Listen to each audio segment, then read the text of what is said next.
hold off on the 14 chapters of Buddhism for now because we have other important topics to discuss. Today we'll be talking about faith. How do we stay faithful when we're facing a lot of difficulties and disappointments in life? First of all, we should know that faith is actually a great virtue. It's very wholesome. On the other hand, if we have doubt, that's actually an affliction and it's unwholesome. So always stay positive and faithful. There was a village that was in drought for many years. So a local pastor decided to hold a prayer meeting to pray for rain. During the prayer meeting, the pastor noticed there was a little girl in the front row. She was actually holding an open umbrella over her head because she knew that God was going to answer her prayers and it's going to rain. So do we have the strong faith as this little girl? In the Flower Adornment Sutra, it says, faith is the foundation of cultivating the way and the mother of merit and virtue because it is capable of nourishing good roots. And the 100 Dharma treatise, it talks about 11 wholesome dharmas, and faith is one of them. So faith is the basis of all goodness and all virtues. So we need to have that in the very beginning. Also in the other treaty, called the Great Treaty on Perfection of Wisdom, it says the Dharma is like a vast sea. Only by faith can it be entered.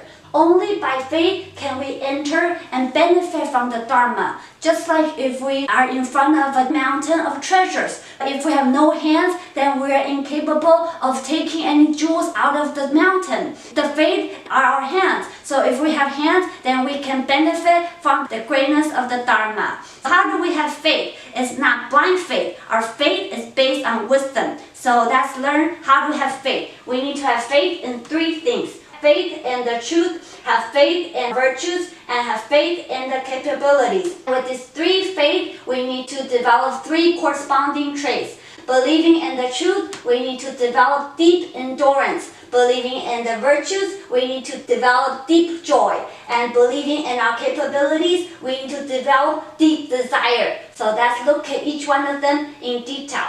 First, let's look at truth. There's two kinds of truth that we need to really believe in. The first one is called conventional truth, and the second one is called ultimate truth. The conventional truth is about what's going on in the world, which is called causation, so cause and effect. Just like if we do good deeds, we will get good results. If we do bad deeds, we'll have bad retribution. That's the conventional truth we need to believe in. In the Ming Dynasty, there was a merchant trading goods between the north-south of China. He secretly added mercury to the weighing scale so he will make more money. So when he was dying, he passed the scale to his son and told him to do business with the scale. The son was a noble man, so he burned the scale instead. And after he burned the scale, both his sons passed away suddenly. So he thought, there must be no karma. I did a good deed and this is what happened to me. One night when he's dreaming, the gods came to him and told him,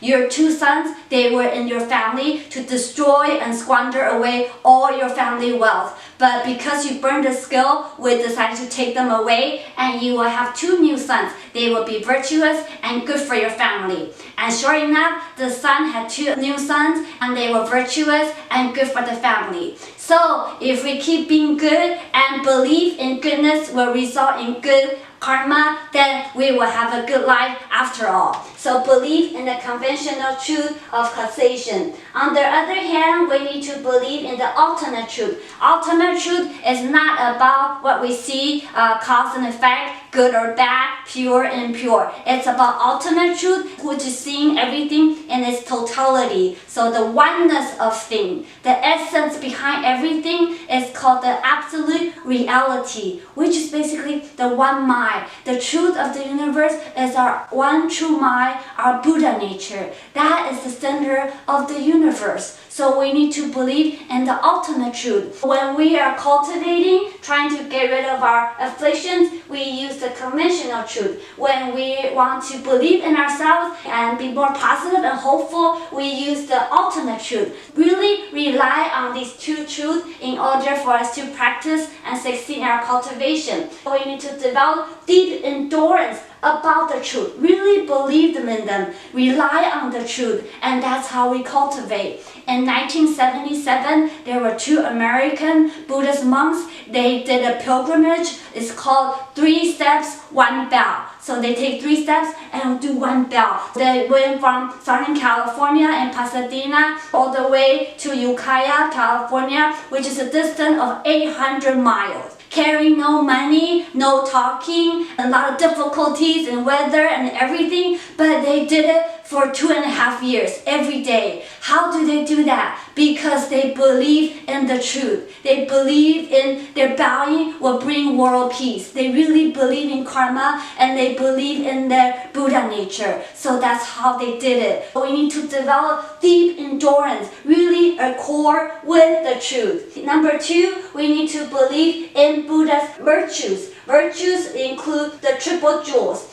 We need to believe in the pure and the real virtues of Buddha, the pure and real virtue of the Dharma, and the pure and the real virtue of the Sangha. We call it the triple jewels. So we need to take refuge in the triple jewels. First of all, we need to believe in Buddha. Buddha, he has a lot of virtues. We don't see Buddha right now. We only see Buddha statue. But do you have faith in his greatness? For example, Amitabha, he made 48 vows in order to create the wonderful Pure Land for us. Do you believe that his 48 vows actually have power in this universe, and every time you chant his name, the power actually comes right out? Number 33 of his vow, it says, any being, if be touched by the ray of splendor of my light, should not make his body and mind gentle and peaceful in such a state that is far more sublime than the heavenly beings, then may I not attain enlightenment. So anyone who chants his name will be in touch with Buddha's light. That will make us gentle and peaceful and warm. All our doubt and our worries and all our negative karma and sins will go away. Our body and mind will be filled with Buddha's light and this warmth. So believe in Buddha's vows and believe in his virtues. That's what carries us through all difficulties. We need to believe in the Dharma. Dharma is Buddha's teachings. Do you really believe in Buddha's dharmas? For example, his precepts. Precepts are very valuable and very precious. Only Buddha can set the precepts. Not Bodhisattva or anyone else can set any precepts. So be definite and hold pure precepts. For example, if we have a lot of ants or spiders or mosquito in the house, it's very easy just to use pesticide and kill them. But if we really want to follow Buddha's teaching, we need to make sure we do not kill any insects or any sentient beings. We love them and we actually want to carry them out safely one by one. If your friend asks you to go out and just have a quick drink, you will say no, because I really believe in Buddha's teaching, I'm disciplined, and I want to do all that is good and virtuous. So you should hold to the virtue of the Buddha and the Dharma and follow it accordingly. Lastly, we should believe in the virtues of the Sangha. Sangha is the Buddhist community. They are all these monks who devote their whole life in practicing Buddhism. They are our role models. Right now, we don't see any Buddha, but we should see the monks as Buddha, be as reverent and respectful as we can. Many kalpas ago, there was a devoted practitioner. His name was Rutang. At that time, there was a Buddha named Meditating Light Buddha. The Buddha was coming to his country, so everybody in the country, they were busy decorating for the Buddha. Finally, the Buddha arrived. As he was walking on the street, everybody was in awe of Buddha's presence. Unfortunately, there was a puddle of sludge right in front of Buddha. Rutang saw it. He immediately unwrapped his hair, laid his long hair on the ground so Buddha can walk over the sludge without getting his feet dirty. Buddha noticed his deep sincerity and made a prediction. In 91 kalpas, you will become a Buddha. Your name will be Shakyamuni, and your world will be called the Soka world. So Rutang was actually one lifetime of Shakyamuni Buddha. So we need to be respectful to all the monks and all the Buddha. That's how we succeed in our own cultivation. At the end, we should have deep joy in our practice. We should love to practice Buddhism. We should have fun in our practice. The more fun we have, the more we accumulate great merits. don't feel like it's so hard and I really don't enjoy it. I just make myself do the meditation. No, you should love everything. You should love going to the temple, love to make offerings to monks, love to meditate, love to listen to Dharma. The more you like it, the more you will succeed. There's a pianist named Uma Garrett. She started playing the piano when she was only 4 years old. This little girl loved to play the piano. The moment she wakes up, she wants to play, and she wants to play all the way till middle of the night. So her mom had to give her curfews. You cannot wake up too early to play. You're gonna wake up the neighbors. And you cannot play too late till night because you're gonna disturb everybody. If we love to meditate, love to practice as much as Uma loved to play the piano, then we'll definitely succeed in our cultivation. Lastly, we need to believe in our own capabilities. We are capable and we have the power to have good karma. If we keep practicing, we'll definitely accumulate good karma. There's no way the more we practice, the worse our life gets. That's just impossible. So have faith that you are accumulating much good merit and good karma when you're practicing Buddhism. And also we need to believe we'll definitely reach Buddhahood one day. It's sooner or later, the harder we practice, the sooner we will become a Buddha. So have faith in your own ability and your Buddha nature. We already have it inside of us. We just need to undiscover it by our cultivation. When Shakyamuni Buddha was alive, he had a disciple named Mahanama. One day, Mahanama asked Shakyamuni Buddha, this world is so chaotic. I'm afraid one day I will lose my focus in the Buddha, Dharma, and the Sangha. Where will I go after death? Buddha asked him, if a big tree falls, what direction will it lean toward? Mahanama answered, it will lean toward the heavier side where many branches grow. Buddha said, so will you.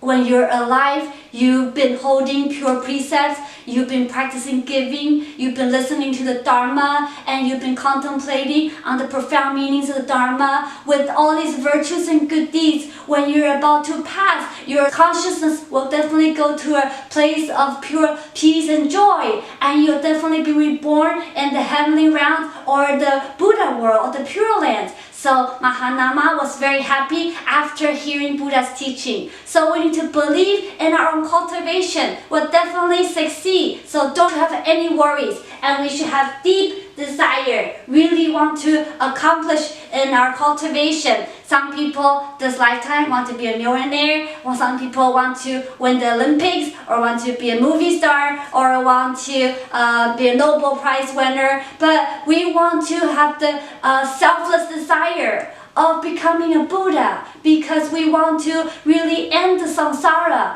We want to let everybody be out of the suffering. That's a selfless desire, selfless goal. So be firm in your desire to cultivate. In the end, the conclusion is a pure mind of faith emerges real mark.